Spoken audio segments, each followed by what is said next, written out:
ইসলামের 5টা স্তম্ভ রয়েছে।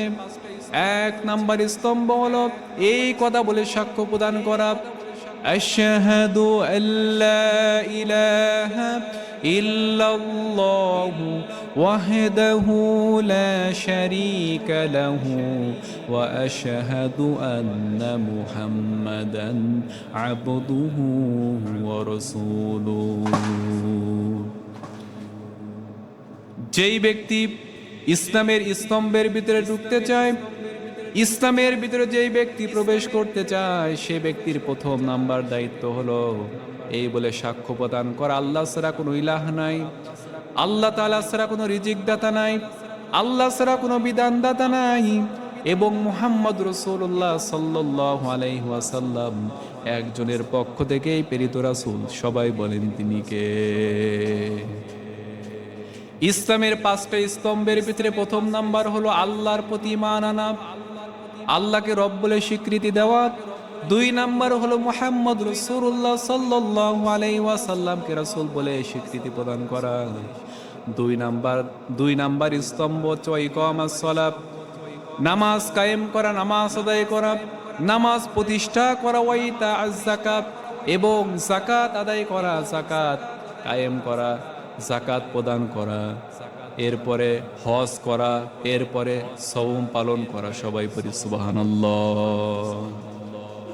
এই 5টা কাজ হচ্ছে ইসলামের স্তম্ভ, ইসলামের মূল ভিত্তি, ইসলামের খুঁটি। এই 5টা কাজ যারা দুনিয়ার ভিতরে করতে পারবে তারাই হচ্ছে সফল কাম, বলেছেন মুহাম্মদ সাল্লাল্লাহু আলাইহি ওয়াসাল্লাম। নামাজ এত গুরুত্বপূর্ণ কেন? আল্লাহ রাব্বুল আলামিন রাসূলের মাধ্যমে ঈমান আনার পরেই রোজার কথা বলতে পারতেন, হজের কথা বলতে পারতেন, যাকাতের কথা বলতে পারতেন, কিন্তু ঈমান আনার পরেই নামাজের কেন নির্দেশ প্রদান করা হলো?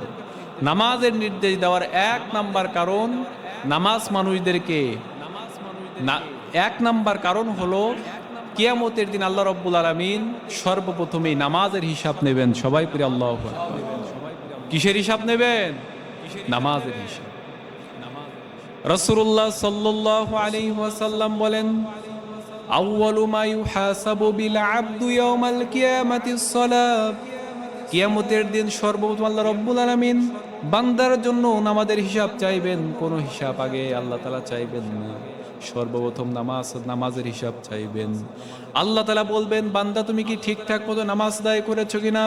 নামাজ যদি তুমি সুন্দরভাবে আদায় করতে পারো বান্দা, তাহলে কিয়ামতের দিন মুক্তি পেয়ে যাবে, আল্লাহর কঠিন আযাব থেকে বেঁচে যাবে, আল্লাহর সামনে দাঁড়িয়ে জবাবদিহি করতে হবে না।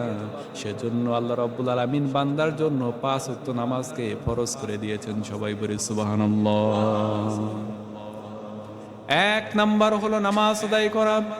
কিয়ামতের দিন সর্বপ্রথম নামাজের হিসাব নেওয়া হবে, এটাই হলো নামাজের গুরুত্ব। নামাজ ফরজ হওয়ার এটা প্রথম গুরুত্ব। 2 নাম্বার হলো নামাজ মানুষদেরকে অশ্লীল, বেহায়াপনা, খারাপ কাজ থেকে মানুষদেরকে বিরত রাখে। আল্লাহ রাব্বুল আলামিন সূরা আনকাবুতের ভিতরে বলেন, ইন্নাস সালাতা তানহা আনিল ফাহশাই ওয়াল মুনকার। নিশ্চয় নামাজ মানুষদেরকে অশ্লীল, বেহায়াপনা, খারাপ কাজ থেকে বিরত রাখে। সবাই পড়ি সুবহানাল্লাহ। পৃথিবীর ভিতরে আল্লাহ রাব্বুল আলামিন কোন ইবাদতের ব্যাপারে বলেন নাই রোজা রাখলে তুমি খারাপ কাজ থেকে বিরত থাকতে পারবে, কারণ সারাদিন সিয়াম সাধনা করার পরে বান্দা রাত্রি বেলায় খারাপ কাজ করতে পারে, হজ করার পরেও বান্দা খারাপ কাজ করতে পারে। কিন্তু যে ব্যক্তি আল্লাহকে সন্তুষ্ট করার জন্য পরিপূর্ণতার সাথে সুন্দর করে নামাজ আদায় করবে, ওই ব্যক্তিকে যিনি সকল প্রকার খারাপ কাজ থেকে বাঁচায় দেবেন। সবাই বলেন তিনি কে?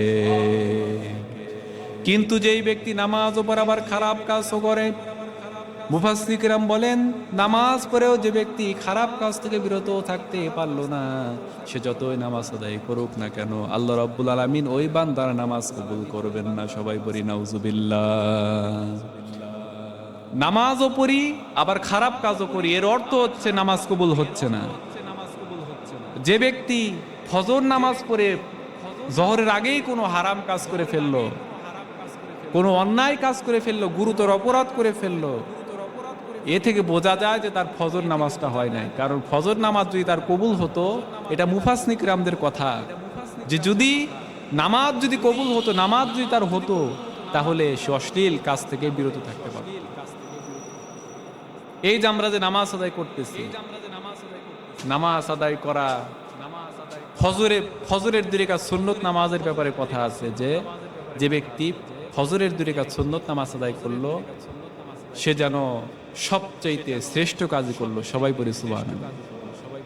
আবার যে ব্যক্তি সুবহানাল্লাহ, আলহামদুলিল্লাহ, লা ইলাহা ইল্লাল্লাহ, আল্লাহু আকবার, এগুলো যারা ইখলাসের সাথে পড়ে, আসমান এবং জমিনের সকল থাকা জায়গা পূরণ হয়ে যায়। এই কথা তো সত্য কথা, কিন্তু এই যে আমি যে ইবাদত করতেছি, এই ইবাদত যে কবুল হচ্ছে, এটার কি আমরা গ্যারান্টি দিতে পারতেছি? এর ইবাদতের কোনো গ্যারান্টি আছে? ইবাদতের গ্যারান্টি নেই।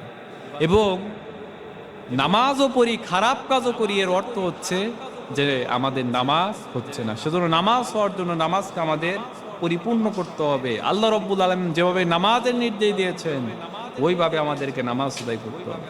তাহলে নামাজ মানুষদেরকে অশ্লীল কাজ থেকে বিরত রাখে। কে বলেছেন? আল্লাহ রাব্বুল আলামিন। আল্লাহ রাব্বুল আলামিন আর এক জায়গার ভিতরে বলছেন, বান্দারে, তুমি যদি আমি আল্লাহ তাআলার নিকটবর্তী হতে চাও, আমি আল্লাহ রহমত পেতে চাও বান্দা, তাহলে অবশ্যই বান্দা তুমি 5 ওয়াক্ত নামাজ আদায় করো। তুমি যদি সুন্দরভাবে আমি আল্লাহকে সন্তুষ্টি করার জন্য নামাজ আদায় করতে পারো, তাহলে যিনি তোমার প্রতি দয়া করবেন, মায়া করবেন, সবাই বলেন তিনি কে?